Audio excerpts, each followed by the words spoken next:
You know, we live in a world that often values visibility over substance. We're constantly encouraged to put ourselves out there, to share every win, every milestone, every ounce of progress with the world. And while there's nothing inherently wrong with celebration, the danger is in beginning to believe that being seen is the same as becoming something. It's not. Real growth, sustainable, soul-deep growth, doesn't usually happen in the spotlight. It happens in the unseen spaces, in the quiet, in the dark.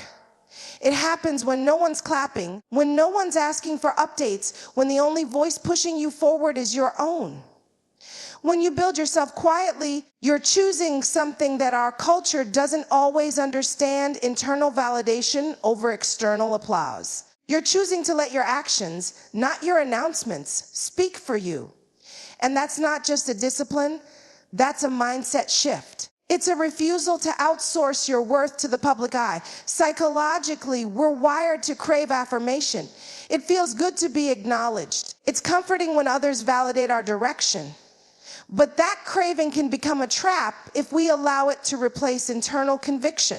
You can get so caught up in telling people what you're going to do that you never actually do it. You spend more energy managing perceptions than building the reality. And that's not growth. That's performance. Building yourself quietly protects you from that trap. It gives you the space to get it wrong without judgment, to wrestle with the process without performing for an audience. And here's the truth: the process is messy.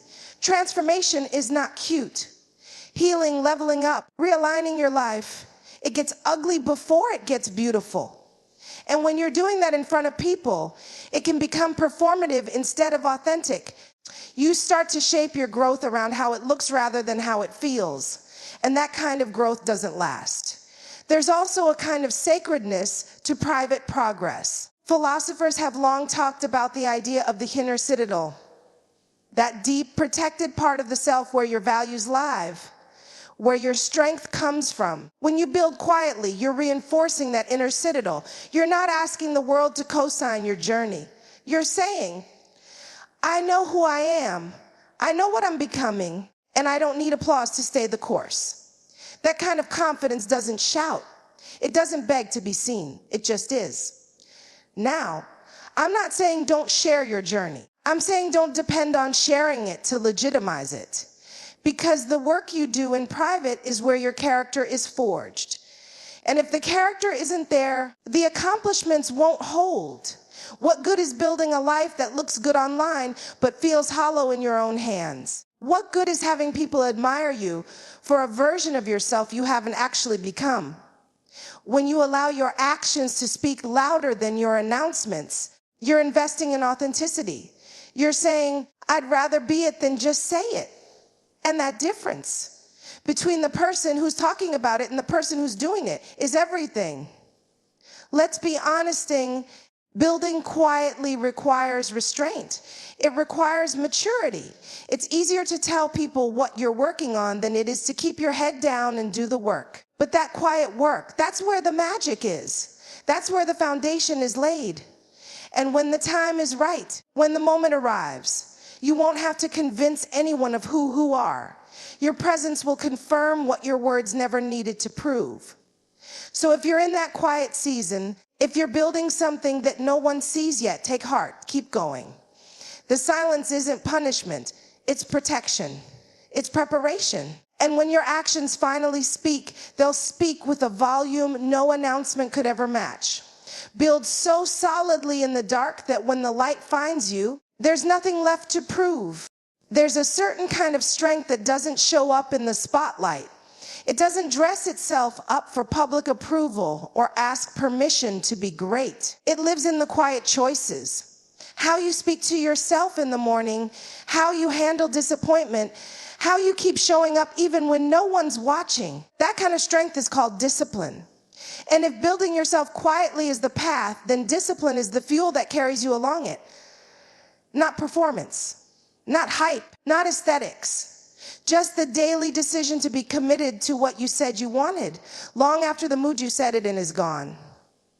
And that's where a lot of people get stuck, because we've been conditioned to focus on display, on showing the world how together we are, how much progress we're making, how close we are to the life we claim we want. But the truth is, display is seductive and discipline is sacrificial. One feeds the ego, the other reshapes the character. And if you're serious about building a life that lasts, if you're serious about becoming someone who doesn't just dream of growth but lives it, then discipline has to matter more than display. The problem is, discipline doesn't always come with applause. Nobody cheers for you when you decide to wake up early to pray, to journal, to study, to work on your craft. There's no viral moment for choosing not to react emotionally, for saying no when it would have been easier to say yes. These are invisible wins, but they are the wins that build you. Psychologically, we crave visible rewards because they affirm that we're doing something right. But psychologically, we also grow the most when we delay that reward, when we train ourselves to do what's right, not what's instantly gratifying. That's what separates people who change temporarily from people who transform permanently. Temporary change relies on momentum and motivation, but transformation, that's forged in discipline. That's doing the work when your emotions are flat, when no one's texting you back, when nothing on the outside is giving you a reason to keep going, but you keep going anyway. That's a different kind of power. And let me tell you, people may not notice that kind of growth at first, but they'll feel it when you walk in the room. Because discipline builds substance. It builds emotional intelligence. It teaches you patience. It refines your integrity. And all those invisible attributes eventually create a visible shift in your presence. You can't fake the weight of someone who's been through the fire and stayed faithful. That kind of person doesn't have to shout. They don't have to perform. Their life speaks without trying. Now let's talk real for a minute. Discipline is not about being perfect. It's not about waking up at 5 a.m. every day and checking off a rigid list of rules. It's about alignment. It's about making consistent choices that reflect who you want to become, not who you've been settling for. And you don't need to broadcast those choices to make them real. In fact, the most powerful transformations happen when you're still under construction, still raw, still figuring it out, but still showing up. Quietly, daily, faithfully. Philosophers like Aristotle talked about virtue as something you cultivate through repetition. You become brave by doing brave things. You become disciplined by making disciplined decisions. It's not about waiting until you feel strong. It's about becoming strong through your practice. And over time, that practice becomes your posture. You start to carry yourself differently. Not because you've arrived, but because you've been becoming. There is a confidence that comes from discipline that no stage, no applause, no amount of external validation can give you. Because you know you've done the work. You know what it cost. And that knowledge, that quiet, steady awareness becomes your anchor. So if you're building right now and nobody sees the progress, if you're saying no to the noise so you can say yes to your sud, if you're choosing discipline over display, keep going. That's the work that counts. That's the work that lasts. That's the work that builds someone who can carry the weight of what they're praying for. Don't just be seen, be solid.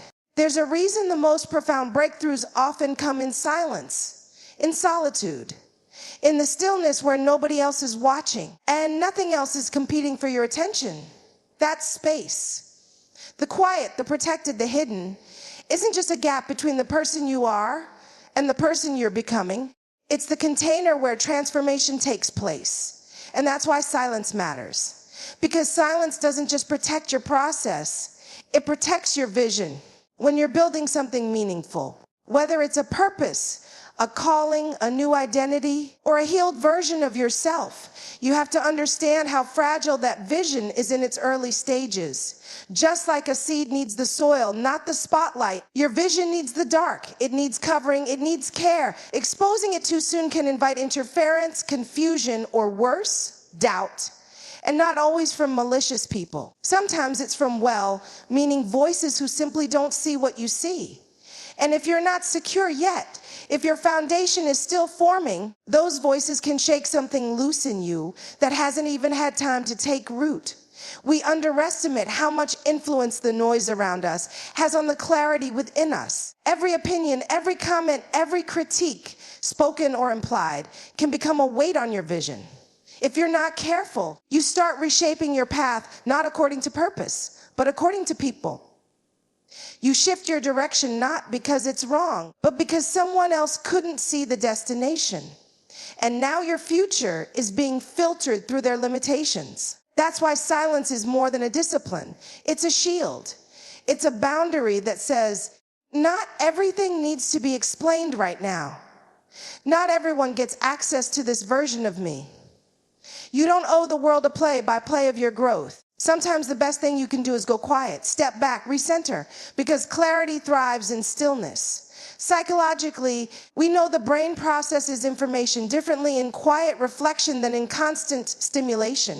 Neuroscience shows that in silence, the brain actually goes into a sort of restoration mode. That's when deep thinking, creativity, and emotional processing occur. So when you're building yourself quietly, you're not just hiding for the sake of mystery. You're engaging in mental and spiritual restoration. You're aligning with who you really are. Outside of performance, outside of pressure, outside of people pleasing. And I want to make this plain: silence is not avoidance. It's not weakness. It's wisdom. It's choosing to protect your energy, your momentum, and your focus. It's resisting the urge to prove yourself mid-process. Because every time you explain something before it's ready, you risk draining the very energy you need to complete it. There's something sacred about honoring what's still in process. Think about it.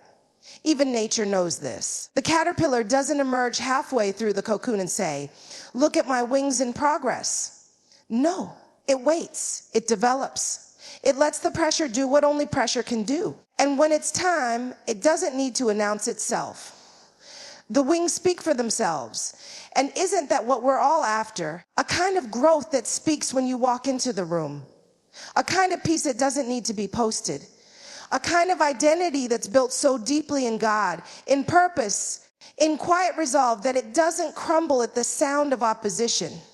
So I want to challenge you, can you sit in the silence long enough to let your vision become whole? Can you resist the urge to share before you're secure? Because what's forming in you needs protection, not promotion.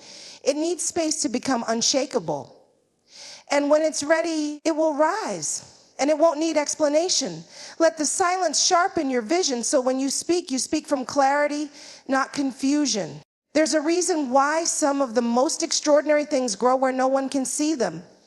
Roots, for example, they don't stretch wide in the open air. They dig deep underground, hidden, invisible to the eye, but essential to the life above. You don't see them growing, but their strength determines the stability of everything you do see. And that's exactly what it looks like when you're building yourself in private. It's not glamorous. It doesn't always feel productive.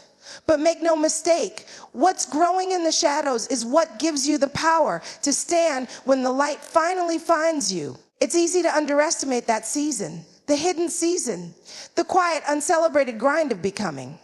You look around and see everyone posting their wins, announcing their breakthroughs, putting their highlight reels on display. And there you are, somewhere in the middle of your process, working on yourself, making intentional decisions, dealing with your triggers, choosing healing over hiding, discipline over distraction. And you wonder, is any of this even working? But I need you to hear this. That's where the real growth happens. It's not on the stage. It's not in the celebration.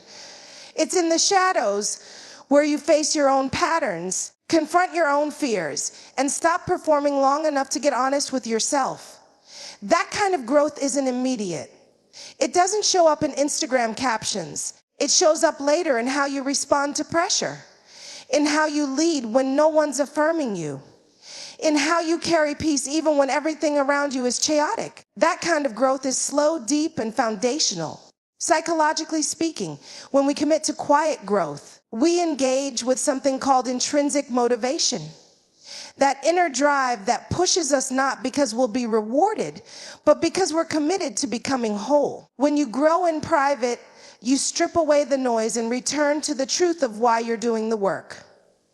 And that clarity strengthens you from the inside out. You become rooted, not just in vision, but in identity. And I get it. There's pressure to emerge quickly, to prove that you're healed or ready or successful. But if you force a premature reveal, you'll miss the opportunity to become someone who can sustain what you're asking for. Visibility before maturity is a trap. The platform can come before the person is prepared. And when that happens, what looks like a breakthrough can actually become a burden. That's why we have to stop rushing the process. Stop being so eager to be seen that you neglect what needs to grow in the unseen. Because when you give yourself permission to grow in the shadows, you begin to value process over performance.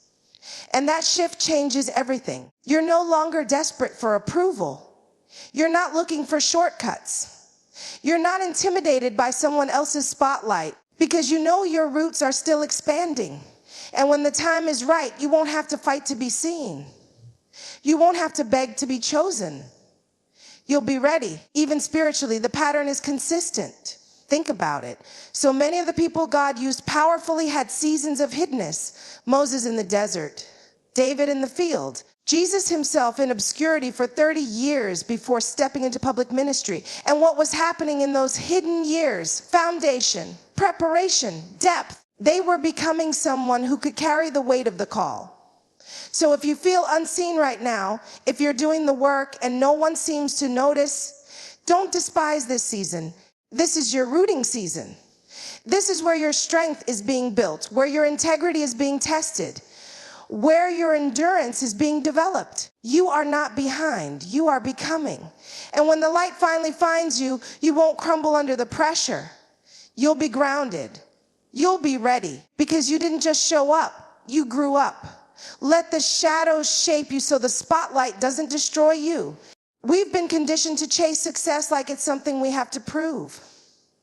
Curate it, package it, post it. Like if no one sees it, it doesn't count. But real success, real, grounded, lasting success doesn't need to be broadcast to be valid. In fact, the loudest people in the room often haven't done the deepest work. Because when your success is real, when it's built from the inside out, it doesn't need a stage. It doesn't beg to be seen. It simply shows up because who you are speaks louder than what you say. That's why we have to be careful not to confuse exposure with elevation.